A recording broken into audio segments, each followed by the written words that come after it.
तर मग ही जी पायातली दिसते तुम्हाला, तर मग आज माझे वडील यायचे होते. 2 दिवस झाले इकडं त्यांचं काही काम होतं. मग त्या निमित्ताने त्यांचं काम पण झालं आणि मग त्यांना जायच्या टायमाला मग इकडं आलते, म्हणजे आम्हाला भेटायसाठी आलते. आणि मग त्यांनी मम्मीने पण लेकरांना पण खायसाठी पाठवलं होतं.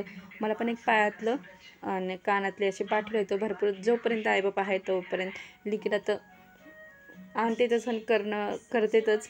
पण आणि मग इथं संध्याकाळी मग मला जेवणासाठी काय करावं, तर मग जेवणासाठी मग मी केलं तर पुरणपोळीचा बेत. तर मग इथं मी एकच गिलास डाळ टाकलेली होती आणि संध्याकाळी पण तसं पण भरपूर उशीर झाला होता आम्हाला.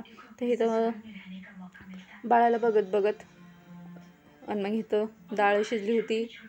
आणि मग डाळ शिजली, मग त्यामध्ये मी गूळ हे टाकून थोडंसं जायफळ, इलायची पावडर हे सगळं टाकलं होतं. तर मग ते चांगलं पोळी चांगली लागते, त्याची चव चांगली येते. आणि मग इथं आमटी पण झाली माझी आणि पोळ्या राहिल्या होत्या करायच्या. तर मग इथं माझ्या पोळ्या पण काय राहिल्या होत्या, काय झालत्या. तर मग बघा अशी मस्त अशी पोळी आलती माझी. पुरण चांगलं शिजलेलं असलं आणि पुरण चांगलं परतलेलं असलं ना, तर पोळी मस्तच येते, चांगली होती.